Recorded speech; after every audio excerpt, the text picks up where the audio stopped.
세상을 살아가면서 누구나 마찬가지입니다. 그러나 우리는 하나님을 믿는 사람이고 하나님의 눈과 하나님의 마음과 우리 하나님의 의도를과 가치를 가지고 살아가는 성도는 그 시대를 영적인 안목으로 보고 이 시대는 어떤 시대다, 이 시대는 하나님이 이렇게 일해 가실 것이다 하는 사실, 하나님의 의도를 알고 그때에 그 시대에 맞는 말과 행동과 기도 생활과 예배 생활을 할 줄 아는 지혜로운 자가 되어야 됩니다.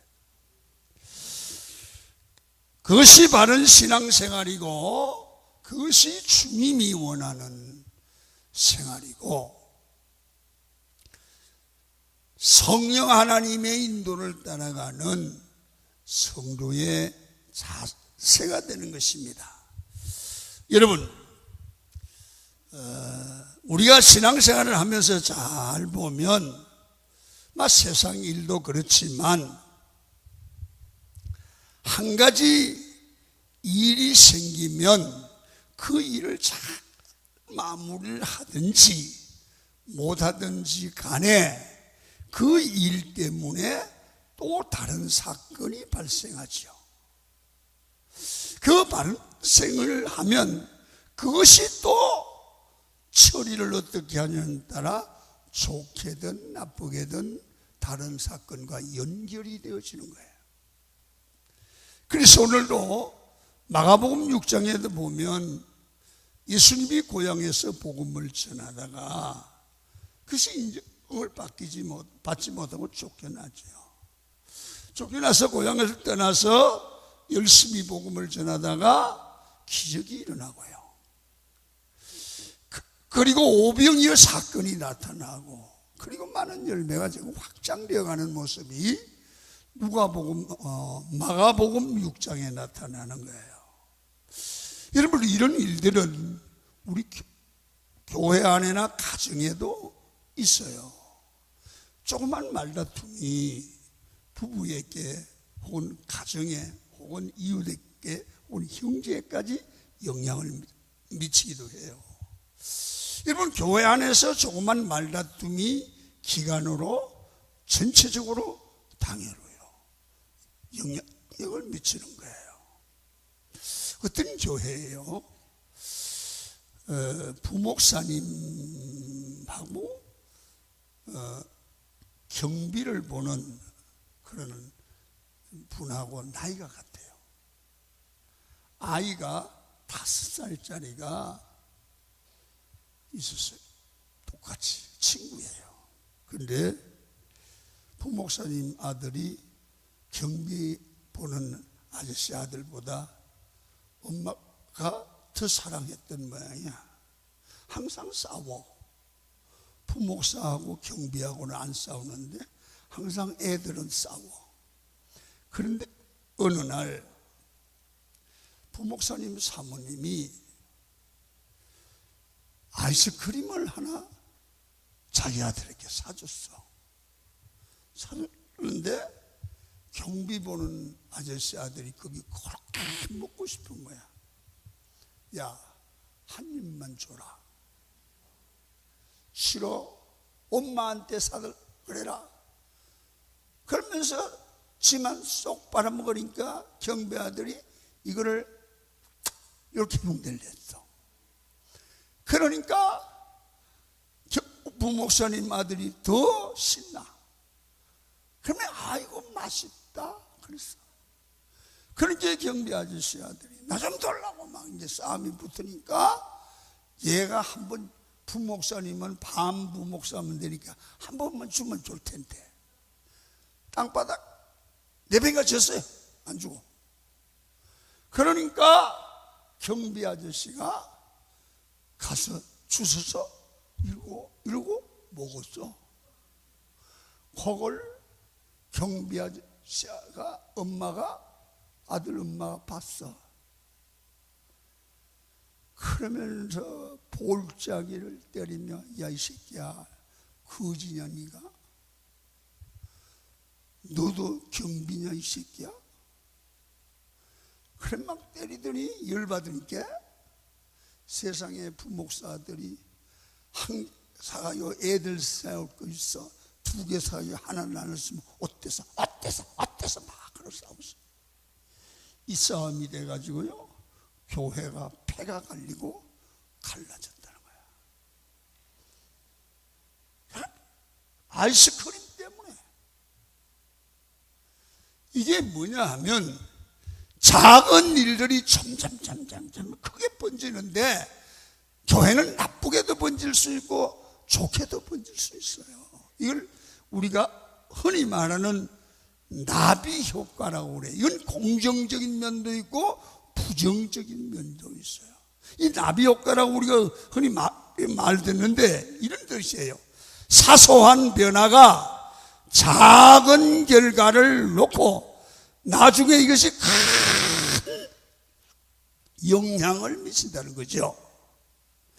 여러분 북경에서 작은 나비가 날개짓을 계속하면 이게 또 다른 나비에게 영향을 미치고 그래서 나중에 북경에서 나비 한 마리가 나비 날개짓한 것이 별거 아닌 것 같았지만 이게 계속 뉴욕까지 가서 나비가 막 역사하면 여러분 뉴욕에는 태풍이 불어서 집이 다 무너진대요. 이게 나비 효과예요. 오늘 그런 얘기는 무슨 얘기냐면 작은 변화가 여러분 큰 영향력을 놓을 수 있는 게 인간 사회에 일어나고 있는 나비 효과의 문제다. 의식을 하든 의식을 하지 않으시든 이런 일이 우리 주변에 일어날 수 있다는 겁니다. 여러분 지금 마가복음 6장은 예수님의 사역 하나하나가 나중에는 엄청난 역사를 이루고 복음을 증거하는 역사와 살아계신 하나님이 보여지는 놀라운 일들을 일으키는 효과를 일으키고 있는 겁니다. 우리 인생도 가만히 눈을 열고 보면 나비 효과의 일들이 있습니다. 여러분 지금 한 번 드리는 예배 때문에 우연히 친구를 따라와서 기도하다가 예배하다가 은혜를 받은 것 때문에 내 인생의 10년, 20년 후에는 엄청난 변화와 열매를 맺는 역사와 그리고 사람과 삶의 변화가 오는 나비 효과를 일으킬 수 있습니다. 여러분 저 같은 목사도 청년 때 목사님 한번 잘 만나서 그 목사님 설교와 상담 중에 너는 이렇게 하는 게 문제고 이런 생각을 고치지 않으면 너는 평생에 성공할 수 없다고 하는 그 말 한마디로 인하여 생각의 변화가 그때부터 나 같은 시골 청년이 나비짓을 하다가 하면 생각을 변화시키다가 나중에 보니까 오늘 김한배가 됐어요. 나비 효과예요. 오늘 성도 여러분들이 말씀을 들으면서 어떻게 오셨든지 이 예배를 통해서 마음의 어떤 생각을 정리하시고 살아계신 하나님의 음성을 들으시고 작은 힘이지만 날개짓을 시작하는 거예요. 아멘. 바람을 일으키는 날개짓을 시작하면 여기서 일으킨 일들이 5년 후에 10년 후에는 큰 역사를 이루는 축복 있을 줄로 믿습니다. 우리가 늘 충성하지 못하고 헌신하지 못하는 이유가 무엇입니까? 지금 내가 하는 일이 너무 작아 보이고 무의미해 보이기 때문입니다. 그렇지 않습니다, 여러분. 나비 효과처럼 내가 하는 작은 일이 나중에 엄청난 일을 만들어낸다는 거예요. 좋은 말은 좋은 열매를 만들어내지만 여러분, 좋지 않는 말은 비참 결과를 만들어내기도 해요. 그렇습니다. 우리의 삶이, 우리의 언어가, 우리의 생각이 앞날에 많은 영향을 미친다고 하면 오늘 여러분들이 교회에 와서 이렇게 예배 드리는 것은 매일 주관적으로 있는 행사에 꽂혀서 예배당 왔다가 예배 보고 가는 그런 삶이 아니라 오늘 교회 오실 때마다 하나님이 하늘문을 여시고 영적인 능력으로 우리의 심령을 주께서 자극하고 우리에게 날개짓을 하게 하고 꿈을 품게 하고 가치관을 갖게 하므로 나비 효과의 출발을 일으켜주는 은혜를 받으시고 돌아가면 여러분 몇 후에 태풍을 이루는 기적의 역사들이 여러분의 가정에 일어나기를 축원합니다. 나비 효과의 교훈을 받아야 됩니다. 우리는 오늘 순간순간 내게 지어진 작은 사명, 소홀히 하기 쉬운 사명, 이 사역을 소중히 여기고 충성을 하십시오. 내게 주어진 순간을 어떻게 살아야 될지 생각을 하고 그것을 내 마음속에 정리하고 사역을 하다 보면 그 내 충성과 사역과 사명을 감당하는 일이 아주 편하게 어려움이 없이 그냥 하기 쉬운 대로 익숙한 그런 환경에서 간단히 처리할 수도 있지만 때로는 도전을 받고 그 일을 하지 못하도록 방해를 받는 경우도 있을 수 있습니다. 오늘 2절을 한번 읽도록 하겠습니다. 2절 시작. 안식일이 되어 해당해서 가르치시니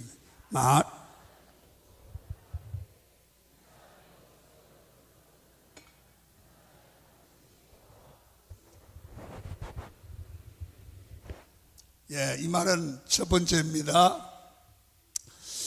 안식일날 해당해서 주님의 고향에서 가르치는데 많은 사람들이 듣고 놀랐다. 그 말은 은혜 받았다는 얘기잖아요. 이 사람의 받은 지혜와 그 손으로 이루어지는 권능이 어찌 되면 놀랬지만은 그렇게 은혜를 끼치고 나서도 고향에서는 환영을 받지 않고 배척을 당했다는 거예요. 예수님이 왜 배척을 당했을까? 잘 아는 거예요. 여러분 형제들도 알고 다 알기 때문에 그래서 잘 아는 것이 복음을 전하고 주의 일하는데 오히려 방해가 되더라는 거죠. 성도 여러분, 우리도 교회에서 보면 저 집사님 옛날에 초등학교도 안 나왔어. 그러고 말을 거리를 인정해 주지 않은 분들도 있습니다. 그래서 너무 잘 아는 것도 너무 익숙한 것도 하나님의 일을 하는데 방해가 되는 경우도 있다는 겁니다. 그래서 어떤 면에서 하나님의 일은 내가 편한 곳, 익숙한 곳, 고향, 그게 잘 안 먹힐 때가 있다는 거야. 그래서 어떻게 하느냐? 차라리 아무도 모르는 낯선 곳에서 잘 모르는 영역에서 일을 해야 먹힐 수도 있다는 거예요. 잘 봐요. 그래서 많은 사람들이 오늘 본문에 예수님의 가르침에 놀라고 굉장히 감명을 받았는데 여기서 발견하는 게 이런 겁니다. 사람들이 놀라는 것, 말씀을 듣고 놀라는 것과 그것을 그 놀라는 내용을 마음에 받아들이고 자기 것으로 수용하는 것과는 별개라는 거죠. 놀랐지만 그 말이 놀랍지만 인정하지는 않았다는 거예요. 왜 그렇습니까? 예수님에 대해서 알기 때문에. 목수 아들이잖아. 이런 알 때문에 그래요. 자, 3절을 한 번 더 보시겠습니다. 시작. 이 사람이 마리아의 아들 목수가 아니냐? 야고보와 요셉과 유다와 시몬의 형제가 아니냐? 그 누이들이 우리와 함께 여기 있지 아니하냐? 하고 예수를 배척한지라. 잘 안다는 거예요. 과거를 알고 누나도 알고 형제도 알고 다 아는데 저게 그 나사렛 동네의 그 집 아들인데 뭐 대단하다고 이런 선입주관이 나오는 겁니다. 여러분, 참 이거 중요한 교훈이에요. 요즘 메시지가 있어요. 제가 목회를 하면서 가만히 봐요. 사람은요, 잘하고 사랑을 준 건 금방 잊어버려요. 섭섭한 건 오래 기억해요. 교회에서도 도와준 건 다 잊어버리고, 누가 돈 1,000원 빌려가서 안 준 건 50년 전에 걸 아직도 1,000원 안 잊어버려요. 이상한 게 사람 사이예요. 공감은 잘 안 됩니까? 맞습니다. 부부간에도 그래요. 우리 집 사람도 보면 안 잊어버려요. 내가 빌려준 건 다 잊어버렸는데 내가 빌려온 건 안 잊어버려. 여러분 잘 봐요. 그래서 우리가 교회 생활하다 보면 집사님이, 장로님이, 권사님이 옛날에 어떤 인연으로 해서 교회에서 한번 화를 냈어요. 그러면요, 담임 목사님 나는 잊어버렸어요. 그런데 몇 년 후에 가면 그 얘기를 꺼내는 거야. 목사님 그 장로님 성질 더러워요. 왜? 그때 몇월 며칠 어디서 뭐 하면서 성질 내는 거 보고 놀랐어요. 뭐라고? 난 하나도 생각 안 해. 그 집사람이 했나 그런 얘기를 다 기억하고 있다니. 남의 미천까지 다 기억하고 있어. 진짜 웃겨요. 그래서 내가 물어보려고 네 건 기억하고 있냐? 지금 기억 안 하고 있다고요. 그게 사람이에요. 그래서 그런 걸 덜쳐내면서 니까지 깨 그런단 말이에요. 이게 사람이에요. 여러분, 신앙생활을 오래 한 분들이 꼭 기억해야 하셔야 됩니다. 정말 참된 신앙생활은 이런 것들이 있을 수 있다는 생각을 알고 살아야 되고요. 또 내 신앙의 연수가 몇십 년 믿었기 때문에 나는 이 신앙의 경험이 경륜기 내 힘이라고 이제는 안 통합니다. 사람들이 콧방귀도 안 낍니다. 여러분, 내가 몇 년 교회 다녔고, 내가 우리 아버지가 목사고, 우리 아버지가 장로고, 나도 언제 장로이고, 내가 교사를 몇 년 하고, 또 충성을 했는데, 내가 이런 상을 받았고, 이런 생각들이 신앙에 도움이 되느냐? 되지 않습니다. 욕을 먹습니다. 그런 선입견이 우리의 신앙생활을 방해할 수 있습니다. 그래서 때로는 하나님께서 우리를 잘 모르는 붓으로 옮겨주든지 아니면 이사를 보내시든지 그런 경우도 있습니다. 여러분, 사람이 더 영적으로 성숙하고 성장해서 하나님께 좀 더 귀하게 알차게 쓰임받는 생애를 살아가려고 하시면 여러분, 내가 잡고 있는 직분, 편하게 교회만 왔다 갔다 와도 누가 뭘 하지 않는 이 위치, 이게 얼마나 신앙생활하기 편합니까? 누가 나를 건드립니까? 욕을 합니까? 늦게 가니 늦게 온다고 그럽니까? 나중에는 왜?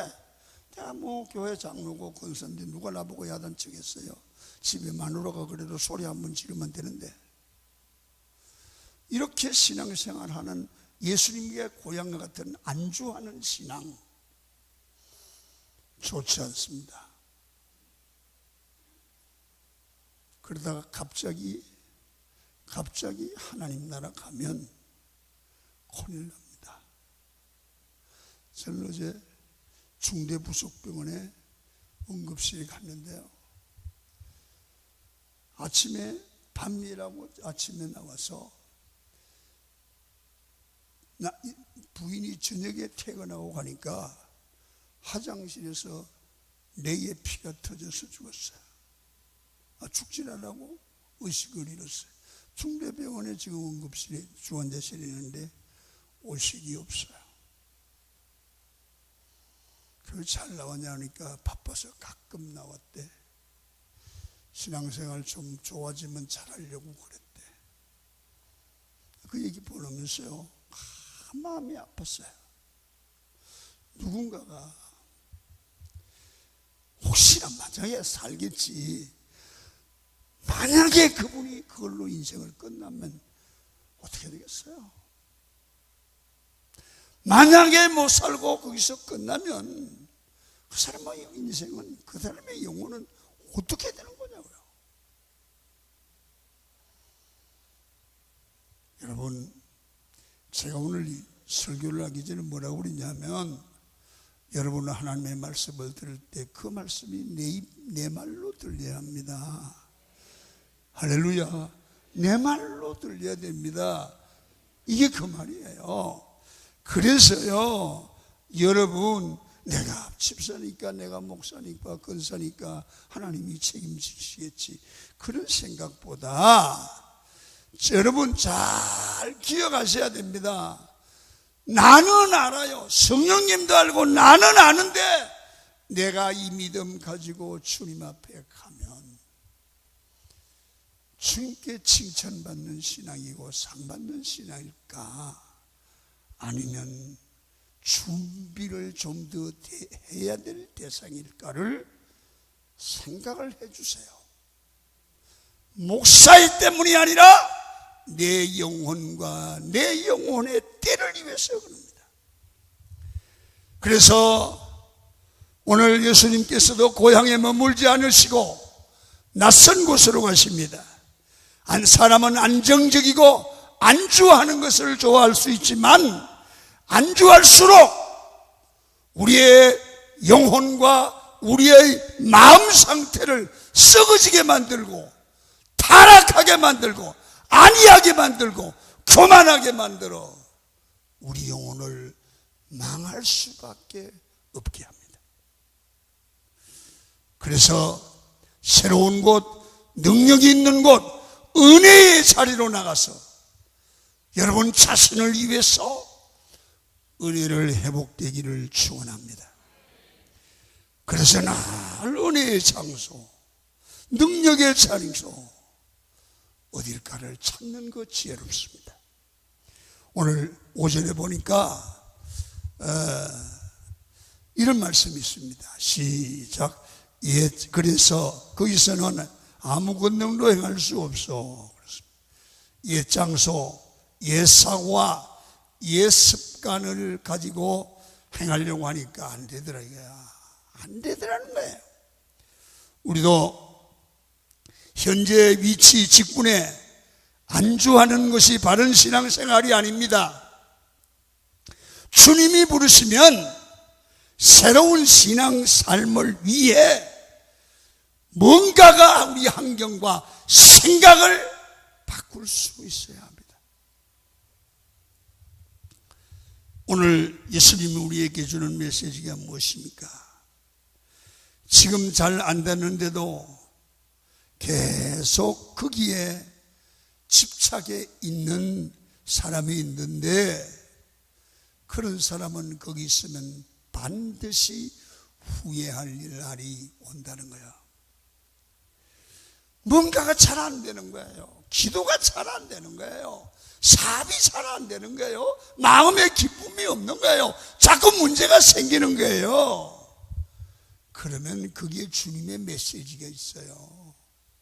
주님이 나를 향한 메시지, 고치라는 음성이 있어요. 그걸 발견하기를 축원합니다. 자꾸 안 되는데 거기 계시지 말고, 주님이 이게 왜 이게 안 됩니까?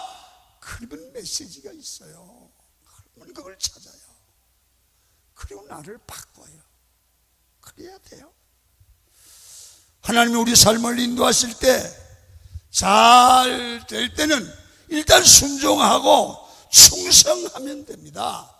그러나 하나님이 가정의 일을, 사업의 일을, 내 가정의 일을 자꾸 막으시면, 여러분 안 되면 거기에 예수님이 오히려 고향을 피해 낯선 곳으로 가니까 사역이 열리고 커지고 열매를 거두시지 않습니까?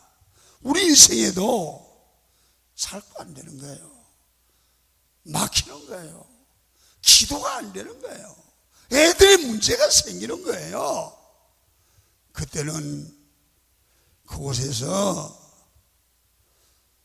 자꾸 기도하고 고칠 건 고치고 은혜의 자리로 찾아가고 하나님과의 관계 문제를 생각하고 그러실 필요가 꼭 있다는 거예요.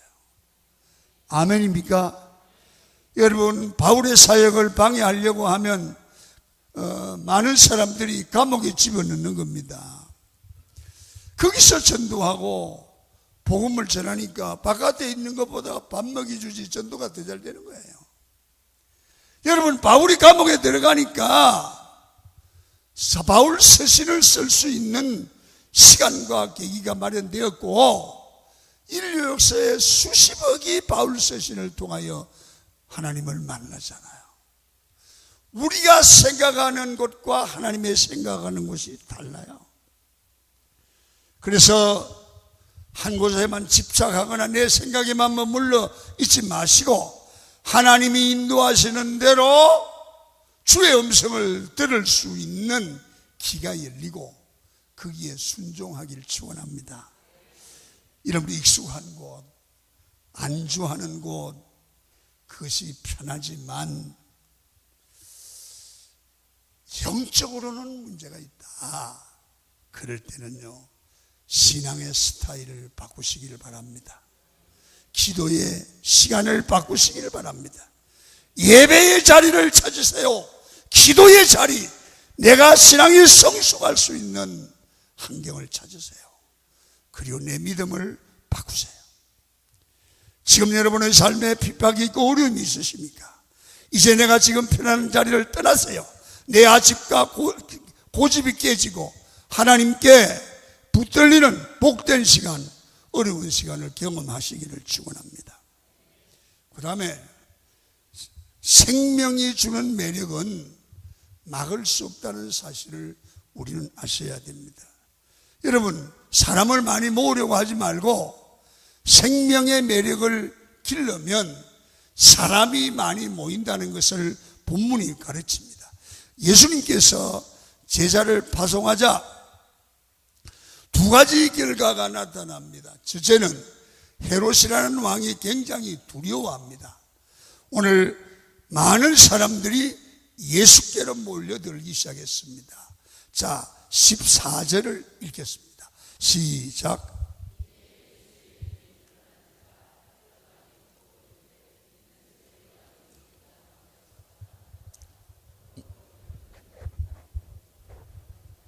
여러분, 여기서 헤롯 왕이 왜 두려워했느냐 하면 자기가 죽은 헤롯 왕이 살아난 줄 알았어요.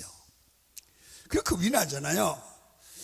이 말씀은 헤롯 왕이 얼마나 힘이 센 것을 말하는 게 아니라 헤롯은 힘이 있음에도 마음속에 두려움을 극복하지 못하고 요한을 죽인 후에 나쁜 짓을 한 후에 마음에 두려움으로 벌벌 떨고 있었다는 거죠. 여러분, 이렇습니다.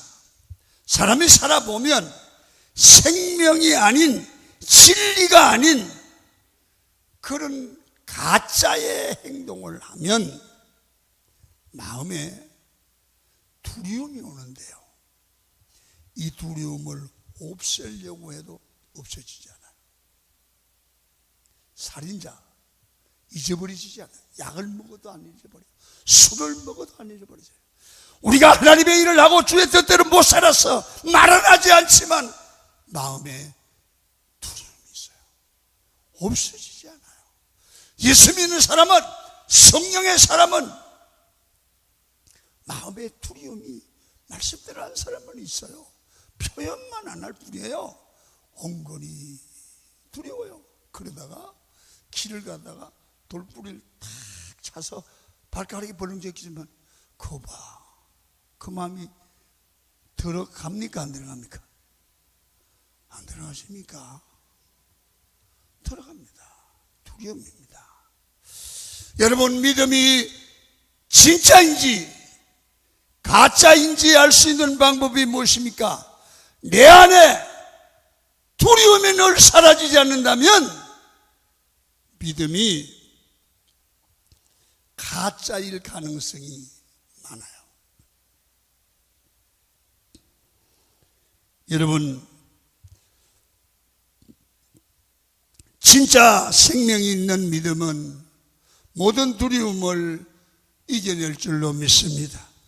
세상 권력을 다 가진 헤롯이 아무것도 아닌 일에 두려워 떨고 있습니다. 두려움 때문에 세례 요한을 죽이고 죄악을 범하고 온갖 하나님 앞에 범죄했습니다. 우리도 두려움에 사로잡히면 자꾸 엉뚱한 말을 하고 엉뚱한 짓을 합니다. 여러분, 하나님이 기뻐하지 않는 일을 자꾸만 해낸다는 겁니다. 그래서 믿음을 회복해야 됩니다. 그리고 하나님만 의지하게 되면 두려움을 이기게 되고 엉뚱한 말이나 행동을 안 해도 돼요. 제자들이 예수님께 보고를 하는데 굉장히 많은 열매를 거두었다고 그때 예수님께서 쉬라고 말씀을 하십니다. 31절을 한번 읽겠습니다. 시작. 이르시되 너희는 따로 한적한 곳에 가서 잠깐 쉬어라 하시니 이는 오고 가는 사람이 많아 음식 먹을 겨를도 없습니다. 굉장히 많은 사람들이 와서 피곤함으로 쉬라고 했는데 쉬는 장소에도 사람이 어떻게 하는지 인산인해를 이루고 몰려들었습니다. 여러분, 여기서 우리가 알 수 있는 은혜가 또 무엇입니까? 사람들은 오라고 할 것 없이 사람들이, 오늘 본문에 이런 표현, 사람들이 오더라. 한번 따라 봅니다. 사람들이 오더라. 오라 소리 아니고 피했는데도 오더라. 장사하는 분이 사람 오라고 인테리어를 해놨는데도 하나도 안 오는 거예요. 그래 장사가 되겠어? 그런데 장사를 하는 방법이 오늘 본문에 보면 나와 있어.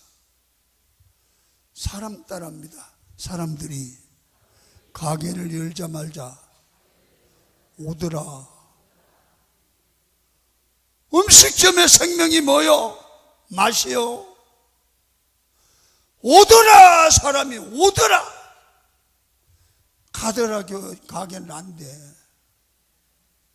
오더라. 노총각이 장가를 못 가가지고 날 쫓아다니봐라. 지가 장가 가나? 기도하고 성령 충만하고 예수 생명 있으면 오더라. 할렐루야. 노처녀가 시집을 못 가서 큰일 났어. 맨날 집에 앉아서 얼굴에 화장품만 바르지 말고 성령 받고 은혜가 풍성하면 오더라. 오더라. 따라합니다. 주여, 우리 집에 오더라가 있게 하시옵소서. 사이도 들어오고 며느리감도 들어오고 물질도 들어오고 오더라. 오더라. 예수님만 숨어도 오더라. 그런 집이 있어요. 여러분, 생명의 특징은 매력입니다. 분명 오병이어의 기적에서 말하는 메시지가 무엇입니까? 지금 있는 곳은 빈들입니다. 아무것도 없는 강야입니다. 사람들이 생명 대신 예수님이 계시니까 몰려오더라는 겁니다. 적게 온 게 아닙니다. 장정만 5천 명이 왔습니다. 웬일입니까? 예수님 안에 생명이 있기 때문입니다. 예수님 안에 사는 길이 있기 때문입니다. 최악의 장소 환경이라도 생명만 있으면 사람들이 몰려오더라는 겁니다. 모이라고 하는 게 아니라 생명만 있으면, 들을 것 있으면, 은혜가 되면 모이는 줄로 믿습니다. 여러분 잘 들으세요. 교회 성장이 그런 것 같아요. 우리가 너무 억지로 하려고 하는 곳에는 매력과 생명이 없습니다. 정말 생명, 사랑으로, 생명으로 가르치는 선생에게 학생이 모이는 것입니다. 어느 곳이나 매력이 있고 생명이 있으면 사람들이 모여드는 것입니다. 사람도 사람을 모으려고 애쓰지 말고 내가 생명이 있는 자, 능력과 매력이 있는 자가 되면 사람이 모일 줄로 믿습니다. 사람은 생명이 있는 곳에 잘 모입니다. 그래서 신앙생활에서 제일 안 좋은 게 뭐냐 하면 억지로 하는 겁니다. 여러분, 다윗이 52편에 이런 말을 합니다. 한번 읽어보겠습니다. 안 됩니까? 시작. 다윗의 참된 신앙이 나오는데 거기서 뭐라고 하느냐면 자언하는 심령을 달라, 그렇게 말합니다. 자언하는 심령. 진짜 복음의 능력을 누리면 사람 안에 자언하는 심령이 생기죠. 여러분, 자언하지 않는 것은 생명이 없는 것이고 가짜입니다. 두려운 것입니다. 두려우면은 형벌이 있고 정죄만 있습니다. 억지로 하는 것은 진짜가 아니죠. 여러분, 공부하는 것이, 여러분 한번 물어볼게요. 공부하는 것이 재미있습니까? 재미없습니까? 대답을 왜 안 합니까? 공부하는 게, 학교에서 공부하는 게 재미있습니까? 없습니까? 재미없어요. 재미가 어지간히 없으니까 여러분 오늘밖에 안 된 것 같아요. 저분들이 공부만 재미있으면 엄청난 대통령이 되거나 영부인이 됐을 텐데 말이에요. 여러분, 거의 대부분 공부 싫어해. 나도 안 좋아했어요. 안 좋아했는데 사실 공부는 재미있는 게 맞아요. 왜냐하면 새로운 것을 배우는 것인데 재미있어야 하지 않습니까? 그죠? 신기하게 왜 공부가 재미없을까 자세히 했더니 억지로 시켜서 재미없대요. 억지로 하라고 그랬어요. 왜 배워야 되는지도 모르고 억지로 하니까 재미가 없는 겁니다. 요새 말이에요, 애들이 게임방에서 돈을 주고 엄마 가방 훔쳐다가 막 열심히 해서 사회 문제가 돼 있어요. 그런데 누구도 해결할 답이 없어요. 답을 내놨어요. 성대 교수님이 내놨어요. 아주 간단하다. 게임을 학교 정규 프로그램에 넣고 가르쳐라. 학교 정규 프로그램에 넣고 가르치면 애들이 절대 게임 공부 안 한다. 무슨 얘기인지 알았으면 이게 한국 사회입니다. 이게 사회입니다. 여러분, 어떤 사람이 이 얘기를 재미있게 길게 하면 옆에 있던 친구가 설교하시네 그러잖아요. 사람이 이렇게 얘기하는데 설교하시네. 여러분은 어떻게 들으셨습니까? 얘기를 듣는 목사는 가슴이 안 좋습니다. 왜? 설교가 얼마나 재미가 없고 지루하면 재미없이 길게 하는 얘기를 보고 설교하시네, 그렇게 얘기합니다. 그게 무슨 교인들의 말입니까? 여러분, 설교는 생명의 말씀인데 이게 어떻게 지루하고 재미가 없습니까? 그래서 설교를 지루하게 만드는 목사들은 회개해야 될 것 같아요. 저부터 말이에요. 너무 지루하십니까? 오늘 저녁에 회개하려고 그럽니다. 설교가 은혜로 와야 됩니다. 그 안에 생명이 있다는 것입니다. 그래서 가짜로 사는 것이 아니라 내 안에 생명 대신 예수 그리스도를 모시고 정말 참 그리스도인다운 삶으로 살도록 교인을 인도해야 그게 매력이고 거기에 구원이 있고 축복이 있지 않겠습니까? 세상 사람들도 예수를 믿어도 제대로 믿는 사람을 좋아합니다. 장로님, 권사님, 십자님, 모든 성도님 여러분, 남을 판단하기 전에 내 안에는 정말 참된 예수의 생명이 있어서 내가 하는 얘기가 모든 사람에게 생명을 주고 은혜를 줘서 목사가 설교를 하면 다 살아나듯이 장로님들이, 권사님들이, 집사님들이 복음을 전하고 예수 믿는 얘기를 하면 상대가 변하는 생명이 약동하는 강한 교인이 되기를 축원합니다. 이게 능력입니다. 억지로 믿는 인생이 아니라 진실로 살아 참된 신앙생활의 열매를 거두는 인생이 되야죠. 마지막으로요, 승리한 후에는 승리한 자리에서 쾌가를 부르고 놀지 말고 반드시 그 영성을 유지하기 위해서 기도의 자리로 예수님은 가셨다는 거예요. 오병이의 기적의 자리는 영광의 자리죠. 은혜의 자리, 기쁨의 자리입니다. 그런데 예수님께서 영광의 자리에 오래 머물지 않았습니다. 45절을 봅니다. 시작. 예수께서 즉시 제자들을 제쳐가사 무리를 보는 동안에 베세다로 가게 하시고, 예수님이 재촉했다고 말하는데 빨리 나와 그 자리를 떠나라고 하십니다. 제자들이 마음이 너무 들떠서 기적에 사로잡히지 않게 하려 합니다. 사람이 어떤 성공과 기적을 경험하면 그 자리에만 자꾸 있으려고 합니다.